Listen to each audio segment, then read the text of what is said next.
পৃথিবীতে এসেছি যখন নিজেদের ইচ্ছের কোনো দাম মূল্য ছিল না। যদি নিজেদের ইচ্ছের কোনো দাম বা মূল্য থাকতো তাহলে আসার সময় গরিবের ঘরে আসতাম না, রাজা বাদশার ঘরেই আসতাম। পৃথিবীতে আসার সময় যদি নিজেদের ইচ্ছের বা কোনো মূল্য থাকতো তাহলে নিশ্চয়ই বেনামাজির ঘরে আসতাম না, পীর সাহেবের ঘরেই আসতাম। অর্থাৎ এসেছি যখন মহান মালিকের ইচ্ছায় এসেছি, নিজেদের ইচ্ছে মতো আসতে পারি নাই। পৃথিবী থেকে যাব যখন তারই ইচ্ছাই যাওয়া লাগবে। আপনার এলাকার কোনো ধনী, কোনো আমির, কোনো এমএলএ, কোনো নেতা, কোনো মন্ত্রী, কোনো ব্যক্তি যদি মনে মনে ভাবে যে মালাকুল মাউত ফেরেশতা সামনে হাজির হলে পকেট থেকে গরম টাকার বান্ডিল দেখিয়ে ফেরেশতাকে নরম বানিয়ে দেব, সম্ভব হবে? কথা বলে না।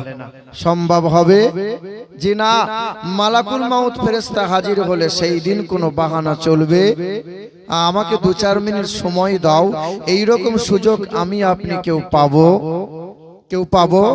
ডাকলেই তার ডাকে সাড়া দিতে হবে, দেরি করা যাবে যাবে না। তিনি দয়া করে মেহেরবানি করে আমাদেরকে মুসলমান ঘরে পাঠিয়েছেন, আর মুসলমান ঘরে পাঠিয়ে তিনি দুনিয়ার আগুন থেকে বাঁচিয়েছেন, কবরের আগুন থেকে আর জাহান্নামের আগুন থেকে বাঁচার জন্য তিনি সারাটা জীবন সময় দিয়েছেন আর যথেষ্ট সুযোগ দিয়েছেন। ভাষা বুঝতে পারছেন বাপ? বর্ধমান জেলার মানুষ কথায় আছে যে উত্তরের রানী আর দক্ষিণের বাণী। আপনারা মুর্শিদাবাদের মানুষ, নবাবী দেশের মানুষ, আপনাদের নবাবীটাই আলাদা।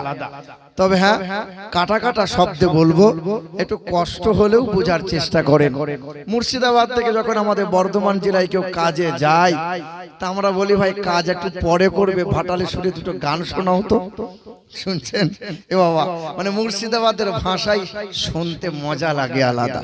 শিক্ষিত মুসলমান আমার শুধু মানুষেরা, আমার বাবাজিরা, তারপরে শতকোটি দরুদ আর সালাম মক্কার মতি, মদিনার জ্যোতি, দুই কুলের সাথী, যে নবী দাঁড়ালে পরে আকাশের উচ্চতা লাভ করে, যে নবী বসিলে পরে ভুবন স্থিরতা লাভ করে, যে নবী হাসলে পরে জান্নাত সৌন্দর্যতা লাভ করে, যে নবী কাঁদলে পরে জাহান্নাম থরথর করে কাঁপতে শুরু করে, যে নবীর চুলের কৃষ্ণতাই রাতের অন্ধকার ফিরে পায়, যে নবীর নুরানি চেহারাতে দিনের আলো লাভ করে, তিনি হলেন হাবিবে কিবরিয়া জনাবে মুহাম্মদুর রাসূলুল্লাহ সাল্লাল্লাহু তাআলা আলাইহি ওয়াসাল্লাম।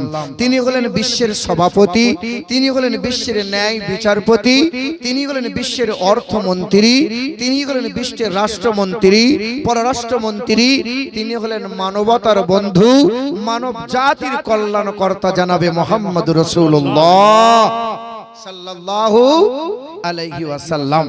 আজকের সবার সভাপতি, সহযোগী, সহকর্মী, সহধর্মী, সহমর্মী, হিতাকাঙ্ক্ষী যারা এবং আমার সম্মুখে বসে থাকা মুরব্বী বাবাজিরা, ভাইরা, মা ও বোনেরা, আল্লাহ পাকের দয়া, মায়া, অনুগ্রহ আর শান্তি ধারা আমাদের সকলের উপর বর্ষণ হোক, আল্লাহুম্মা আমিন। আমাদের ধর্মসভা মানে সম্প্রীতির সভা। আমাদের ধর্মসভায় হিন্দুরা আসতে পারে, খ্রিস্টানরা আসতে পারে, তবলিগি ভাইরা যদি আসতে চায় আসতে পারে, লামুজাবিরাও আসতে পারে, যে কোনো দলমতের মানুষ সবাই আসতে পারে। কারণ কোরআন শিখিয়েছে, কোরআন বলে তোমার প্রতিবেশী যদি অমুসলিম বাস করে, সে যদি খেতে না পায় তারে খাবার দাও, সে যদি পোশাক না পায় তারে পোশাক দাও। কোরআন বলে যে ওয়ালা তাসুব্বুল লাযিনা ইয়াদউনা মিন দুনিল্লাহ ফায়াসুব্বুল্লাহা আদওয়াম বিগাইরি ইলম। কখনো কোনোদিন কারো ধর্ম নিয়ে ঠাট্টা করবে না, ব্যঙ্গ করবে না, উপহাস করবে না। না, তোমরা যদি কোনো ধর্মকে ঠাট্টা করে দাও, গালমন্দ করে দাও, তারাও জ্ঞানহীনতার কারণে তোমার ইসলামকে ছোট বড় কথা বলবে, অপরাধটা তোমারই হবে। দিন ও দুনিয়ার বাদশা হাবিবে কিবরিয়া জনাবে মুহাম্মদুর রাসূলুল্লাহ সাল্লাল্লাহু তাআলা আলাইহি ওয়াসাল্লাম জীবন ভর তিনি সম্প্রীতি দিয়ে ভালোবাসা দিয়ে এই দ্বীন ও ধর্ম প্রচার করেছেন। তাই তো গোটা বিশ্বের কোনায় কোনায় কোরআনের শীতল হাওয়া আর মুসলমান পৌঁছে গিয়েছে। ইসলাম ধর্ম গোটা বিশ্বের কোনায় কোনায় পৌঁছে। আল্লাহ পাক বলেন, এই জগতের মানুষ মার খাচ্ছিস তোরা, মরছিস তোরা, লাঞ্ছিত অপমানিত হচ্ছিস তোরা, তবে হ্যাঁ ওয়ালা তাহিনু ওয়ালা তাহজানু ওয়া আনতুমুল আ'লাউনা ইন কুনতুম মুমিনিন। কখনো দুঃখ করবি না, সাহস হারিয়ে ফেলবি না, বিজয়ের পতাকা একদিন তোর হাতে উড়বে। গোটা বিশ্বটা শুধু মুসলমান আর মুসলমানে ছয় লাভ হবে। সেদিন দুশমনদের মুখ কালো হয়ে যাবে। তোরা যদি আল্লাহ রসুলকে, তোরা যদি রসুলুল্লাহকে মহব্বত করে নিতে পারিস আর আল্লাহ পাকের কালামকে যদি বুকে আঁকড়ে ধরে নিস, তোরা যদি মুমিন আর মুমিনা হয়ে যাস, সব জায়গাতে ইজ্জতওয়ালা হবি, কেউ তোদের মারতে পারবে না। শুনে থাকবেন আপনারা, মদিনার শহরে নববী মসজিদে দয়া রাসূল মাগরিবের নামাজটা পড়ে সবে বার হয়েছেন। নবী কিছু মানুষকে দেখতে পেয়ে জিজ্ঞাসা করছেন, বাবা তোমাদেরকে নতুন দেখছি, বাবা তোমাদের কোথায় বাড়ি, কি পরিচয়? বলে, আমরা পেটের দায়ে বিদেশ থেকে ব্যবসা করতে এসেছি, আমরা অমুসলিম, খ্রিস্টান, নাসারা, ইহুদি। নবী বলছেন, বাবা জাতপাতের কথা তো জিজ্ঞাসা করি নাই, যে কোনো দরের, যে কোনো ধর্মের, দলমতের হও না কেন, তোমার দেহের রক্তের রং যা, আমাদেরও দেহের রক্তের রং তো তাই না। হিন্দুদের রক্তের রং লাল আর মুসলমানদের রক্তের রং সবুজ। কি বলছেন এ বাবা জিরা আমার? নবী বলছেন, বাবা বিদেশ থেকে পেটের দায়ে ব্যবসা করতে এসেছো, বাড়ি যেতে গভীর রাত হয়ে যাবে, রাতটা মদিনায় কাটাইয়ে সকালবেলায় তোমরা যেও। নবী বলছেন, এ সাহাবায়ে কেরামগণ, এক একজনকে দায়িত্ব করে বাড়ি নিয়ে যাও, পেট ভরে খাবার খাওয়াও। রাসূলের কথা মতো সাহাবায়ে কেরামগণ এক একজনকে দায়িত্ব করে নিয়ে যাচ্ছেন, কিন্তু একটা মানুষ বসে রয়, তাকে কেউ নেয় না। নবী জিজ্ঞাসা করছেন, একে নাও না কেন? বলে, আল্লাহ রাসূল এই মালটাকে আমরা চিনি, এ পরের পেলে এত খায় যে হাঁড়ি খালি করে দেয়। সমাজে দেখবেন কিছু কিছু মানুষ আছে, জীবনে 4টে রসগোল্লা কিনে খায় না, কিন্তু পরের পেলে 50-60টা রসগোল্লা বরযাত্রী গিয়ে খেয়ে আসে। এদিকের লোক নাই, তবে আমাদের ওই দিকের লোক আছে। এ বাবাজিরা ভাইরা আমার, পরের পেয়ে বেশি খাবেন না, অল্প দিনে সুগার হবে। শুনছেন? শোনার টুকরো বন্ধুরা আমার, সুধী মানুষেরা, নবী বলছেন এই ব্যক্তিকে আমি নেব। নবী আমার দায়িত্ব করে বাড়ি নিয়ে গেলেন, খাবার খেতে দিয়েছেন। বাবা দুটো দেবো? দেন। আর দুটো দেবো বাবা? দেন। নবী যতবার দেয় ততবার নেয়, কোনো সময় না বলে না, কারণ ওর মনে মনে ধারণা আমি এমন করে খাবো নবী যেন খেতে পায় না। পেট ভরে খাবার খাওয়ালেন, গলা পর্যন্ত হয়ে গেল। আল্লাহ রাসূল আরামের জায়গা করে দিলেন। রাত গভীর হয়েছে, রাসূল আমার মসজিদে চলে গেলেন, তাহাজ্জুদের নামাজ পড়লেন। সকাল হয়ে গেল, ইশরাকের নামাজ পড়ে পা পা করে এসে মেহমানে খোঁজ নেব বলে দরজায় হাত দিলেন। দরজাটা আলগা ছিল, নবী যেমন হাতটা দিলেন দরজাটা খুলে গেল। নবী আমার কদমটা রাখলেন, যেমনই নবী পা রেখেছেন তো ভিতর থেকে দুর্গন্ধ আর দুর্গন্ধ, কারণ পায়খানা, বিছানাময় পায়খানা, দেওয়ালে পায়খানা করে দিয়ে ব্যক্তিটা তলবার ফেলে পালিয়ে গেছে। নবী আফসোস করে বললেন, হাই সে আমার মেহমান ছিল, হাই রে, তার আমি খোঁজ খবরটা রাখতে পারি নাই। রাসূল আমার বিছানাগুলো নিলেন, কুয়ার পাশে গেলেন, কুয়া থেকে পানি উঠাই নিজ হাতে নাপাক পায়খানা পরিষ্কার করেন। আল্লাহ রাসূল পায়খানা পরিষ্কার করছেন, ওমরে ফারুক ছুটে গিয়ে আমার রাসূলের দৃশ্য দেখে ওমরে ফারুক কাতর কণ্ঠে নবীকে বলছেন, আল্লাহ রাসূল যে হাত মোবারক দিয়ে কুষ্ঠবেদীর গায়ে হাত বুলিয়েছিলেন, কুষ্ঠবেদীর শিফা পেয়েছে। যে হাত আপনি অন্ধ ব্যক্তির চোখে বুলিয়েছিলেন, অন্ধ ব্যক্তির চোখ জ্যোতি ফিরেছে। যে হাত দিয়ে বুলিয়েছিলেন, মোরা 2 সন্তান জিন্দা হয়েছে। যে আগুনটা আকাশের দিকে ইশারা করেছিলেন, আকাশের চাঁদটা 2 টুকরো হয়েছে। যে আগুন আপনি লুটার মধ্যে ভরে দিয়েছিলেন, সফরে থাকা 1500 জন মানুষ পানি পান করলো, অজুটা বানিয়ে নিল, মশকে পানি ভরে নিল, তারপরেও লুটার পানি শেষ হয় না। আল্লাহ রাসূল যে হাতে হাত দিয়ে বায়াত হলাম, শপথ গ্রহণ করলাম, হাত দিয়ে নাপাক পায়খানা পরিষ্কার করবেন। দেন না, আমাকে দেন। আল্লাহ রাসূল বলছেন, না বাবা, এই কাজটা যে আমার, আমাকেই করা লাগবে। তুমি এক কাজ করো, আমার ওই মেহমানটা চলে গেছে, মেহমানটাকে খুঁজে নিয়ে আসো, তার হাত ধরে একটু মাপ চেয়ে নেব, তলোয়ারটা তার হাতে আমি তুলে দেবো। ওমরে ফারুক দৌড়ে গেলেন, মেহমানটাকে ধরে নিয়ে এলেন, থরথর করে কাঁপছে, কারণ ওমরে ফারুক গরম মানুষ, মাথা আর থাকবে না, আমি যে অন্যায় ভুল করেছি আমার দেহের মাথা থাকবে না। আমার রাসূল তখনও পায়খানা পরিষ্কার করছিলেন, হাতটা ধুয়ে মেহমানের হাতটা ধরে বললেন, বাবা তোমার খুব কষ্ট হয়েছিল বলো, তুমি আমার ঘরে মেহমান ছিলে, তুমি আমাকে ক্ষমার দৃষ্টিতে দেখো, তুমি কষ্ট নিও না বাবা, এই যে তলোয়ারটা ফেলে দিয়ে গিয়েছিলে, তলোয়ারটা নাও, এবার তুমি বাড়ি ফিরে যাও।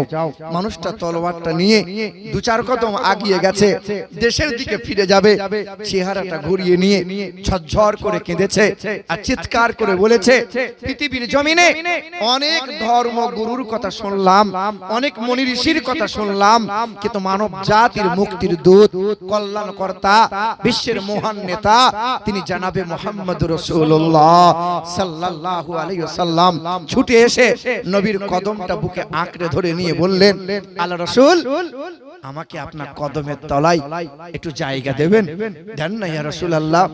নবী বলছেন, কি চাইছো কি বলো? বলে, আমাকে কালেমাটা পড়িয়ে দেন, আমি আর বাড়ি যাব না, আমি আর দেশে ফিরবো না। সেদিন নবীজির সামনে উচ্চ স্বরে পড়ে নিল, লা ইলাহা ইল্লাল্লাহু মুহাম্মাদুর রাসূলুল্লাহ। পড়ি লা ইলাহা ইল্লাল্লাহ, জোরে লা ইলাহা ইল্লাল্লাহ, মহব্বতে লা ইলাহা ইল্লাল্লাহ, লা ইলাহা ইল্লাল্লাহু মুহাম্মাদুর রাসূলুল্লাহ সাল্লাল্লাহু তাআলা আলাইহি ওয়াসাল্লাম। এইভাবে বিশ্বের মানুষেরা একে একে সম্প্রীতি ভালোবাসা পেয়ে মুগ্ধ হয়েছিল, আর কালেমা পেয়ে কালেমার ঝান্ডা উঁচু করে ধরেছিল। মুসলমান সোনার টুকরো বন্ধুরা আমার, এই দেশের মাটিতে কিছু মানুষ বলে যে বাদশারা মুসলমানরা দেশ চালিয়েছিল, তাই তো হিন্দুগুলোকে জোর করিয়ে তলোয়ারের ভয় দেখিয়ে মুসলমান করে নিয়েছে তারা। আরে বেটা, তারা যদি ভয় দেখিয়ে হিন্দুগুলোকে মুসলমান বানিয়ে নিত, তো ভারতের জমিনে একটাও মন্দিরে মাথা খুঁজে পাওয়া যেত না। তবে তারা ভুল করে গেছে, বাদশা হয়েছিল মুসলমান, কিন্তু মন্ত্রী পদটা হিন্দুকে দিয়েছিল। মসজিদ বানিয়েছিল তারা, সম্প্রীতি বজায় রাখতে গিয়ে মসজিদের পাশে মন্দির বানিয়ে দিয়েছিল। তাই তো জ্ঞানবাপী মসজিদের ভিতরে শিবের লিঙ্গ খুঁজে পাচ্ছে ওরা। সেদিন বলেছিলাম কলকাতা রানী রাসমণি রোডে, আরে তোদের শিবের লিঙ্গ হয় কত বড়, কখনো আদিনা মসজিদে পাওয়া যায়, কখনো বলছে বাবরি মসজিদে হয়, কখনো খাজা বাবার মাজারে পাওয়া যায়, হয় কত বড়। একজন বলছে, হুজুর এসব কথা বলিয়েন না। এ মুসলমান সোনার টুকরো বন্ধুরা আমার, শুধু মানুষেরা আফসোস লাগে, বড় কষ্ট লাগে। জীবন ভোর আমরা সম্প্রীতির কথা বললাম, আর ওরা যতদিন যায় ধর্মর ভিতরে রাজনীতি গুলিয়ে দিয়ে এমন যেন হয়ে গেল, হিন্দু বাস করবে, খ্রিস্টান বাস করবে, আদিবাসী বাস করবে, জৈন বাস করবে, কোনো অসুবিধা নাই, কিন্তু মুসলমানদের এই দেশে ঠাঁই নাই। মুসলমান সোনার টুকরো বন্ধুরা আমার, শুধু মানুষেরা, আল্লাহ পাক কোরআনে বলেন, তোমাদের কেউ মারতে পারবে না, তোমাদের কেউ লাঞ্ছিত করতে পারবে না, তোমরা কোনোদিন অপমানিত হবে না। আল্লাহ পাক বলেন, ওমা আতাকুমুর রাসূলু ফাখুযুহু ওমা নাগাকুম আনহু ফান্তাহু। হে দুনিয়ার মানুষেরা, সবচেয়ে সুন্দর করে আমি আল্লাহ তোমাদের বানাইলাম। পৃথিবীর জমিনে যত যা কিছু বানাইছি সবচেয়ে সুন্দর করে তোমাদের বানাইলাম। তবে হ্যাঁ, কোটি কোটি মানুষের ভিড়ে আমি আল্লাহ পাক সর্বদিক দিয়ে আলা ওয়া আজিম করে যারে বানাইলাম। ওয়া ইন্নাকা লাআলা খুলুকিন আযীম। পারা নম্বর 29, সূরার নাম সূরা কালাম, আয়াত নম্বর 4, পৃষ্ঠা নম্বর 3, লাইন নম্বর 14। আল্লাহ পাক জগতের মানুষকে জানিয়ে দিল ওয়া ইন্নাকা লাআলা খুলুকিন আযীম, সর্বদিক দিয়ে আজিম বানাইলাম যারে, সর্বদিক দিয়ে আলা বানাইলাম যারে, সিরাতের দিক দিয়ে আজিম, সুরাতের দিক দিয়ে আজিম বানাইলাম যারে, সবচেয়ে সুন্দর করে বানাইলাম তারে হাবিবে কিবরিয়া জনাবে মুহাম্মদুর রাসূলুল্লাহ। হে পৃথিবীর মানুষেরা, কল্যাণ কামিয়াবি যদি লাভ করতে চাও, আমা আতাকুমুর রাসূলু ফাকুযুহু ওমা নাহাকুম আনহু ফান্তাহু। আমার নবী তোমাদেরকে যা যা দেখাইবে তোমরা দেখে নাও, নবী তোমাদেরকে যা শোনাইবে তোমরা শুনে নাও, নবী তোমাদেরকে যা করতে বলে তা তোমরা করে নাও। এক কথায় নবী তোমাদেরকে যা যা দেয় তা তোমরা গ্রহণ করে নাও, আর নবী যা ছাড়তে বলে তা নিজেদের ছেড়ে দাও, ত্যাগ করে দাও। ওয়াত্তাকুল্লাহ, আল্লাহকে ভয় করো, আল্লাহকে ভয় করো। কারণ বান্দা, আসমান বানাইছি তোমার জন্য, জমিনটা বানাইছি তোমার জন্য। আসমানের সূর্যটা ফাঁকি মারে না, আকাশের চন্দ্রটা জিকিরে ফাঁকি মারে না, নক্ষত্রগুলো ফাঁকি মারে না, গাছপালা ছাগল গরুগুলো কখনো আমার আল্লাহর জিকির করতে ফাঁকি মারে না। যত যা কিছু বানাইছি রে বান্দা, সব কিছু তোমার সেবার জন্য বানাইছে। সবাই আমার নামে জিকির আজকার করে, কিন্তু যার জন্য এত কিছু বানাইলাম এই মানুষ শুধু ফাঁকি মারে। কে ফাঁকি মারে? দয়ার নবী মায়ার নবী আমার বলেন, ওই আসমানের সূর্যটা পূর্ব দিকে উদিত হয়, পশ্চিমে অস্ত যায়, আর ওই সূর্যটা মহান মালিকের আরশের নিচে হাজির হয়। নবী আমার বলেন, সূর্যটা মহান মালিকের সিজদায় অবনত হয়, ওয়ালিল্লাহি ইয়াসজুদু, সিজদায় অবনত হয়, ফাঁকি মারে না, চন্দ্র ফাঁকি মারে না, বাতাস ফাঁকি মারে না। যত যা কিছু আছে সবাই মহান মালিককে স্মরণ করে। তবে আমার বান্দা হলো তারা, সুখে দুঃখে আমি আল্লাহকে স্মরণ করে যারা। আমার বান্দা হলো তারা, খাবার শুরুতে বিসমিল্লাহ বলে খাবার খায় যারা, আর ঘুম থেকে উঠে মহান মালিকের শুকরিয়া আদায় করে যারা। আমার বান্দা হলো তারা।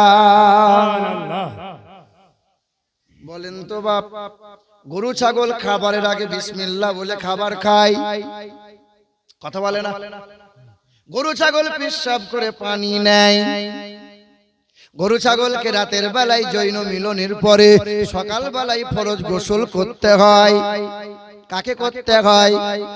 গরু ছাগল শোনে, কিন্তু শুনেও শুনতে পাই না।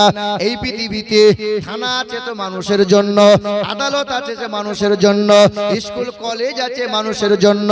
গরু ছাগলের জন্য আদালত নাই, থানা নাই, চিকিৎসালয় নাই, সব কিছু মানুষের জন্য। গরু ছাগলের লজ্জা শরম নাই, মানুষের আছে না নাই? কথা বলে না? গরু ছাগলকে দু চারটে গালমন্দ দেবেন, ও যেমন কার তেমন রয়ে যাবে।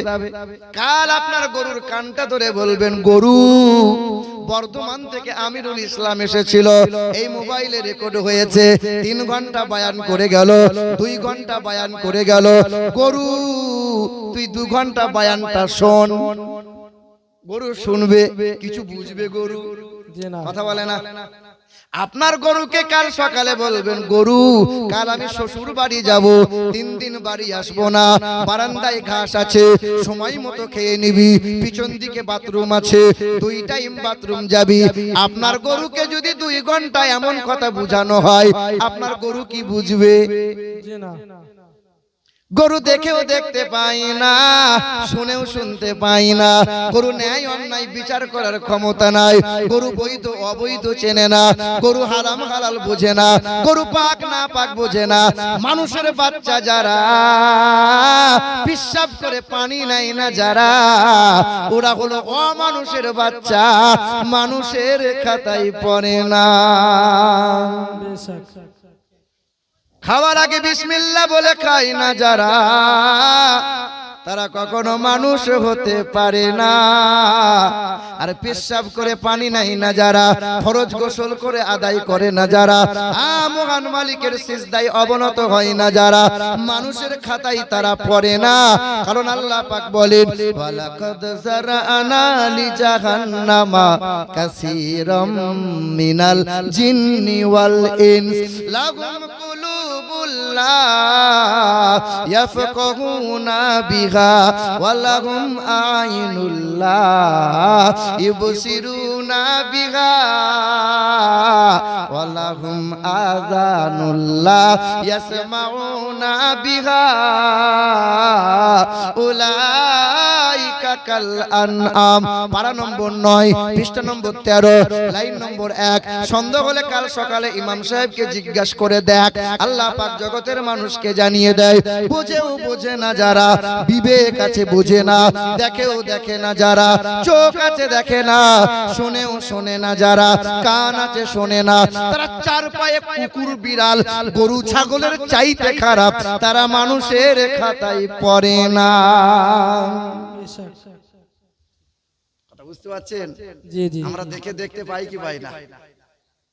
খাসিটা জবাই হয়েছে, কসাই কানাই দেখবে খাসিটাই বেঁধে ঝুলিয়ে দিয়েছে, আর ওই খাসি চায়ের চারটে গাছের পাতা চিবাচ্ছে, চামড়া কাটে, মাংস কাটে, ফিচকিরি দিয়ে রক্ত গায়ে লাগে।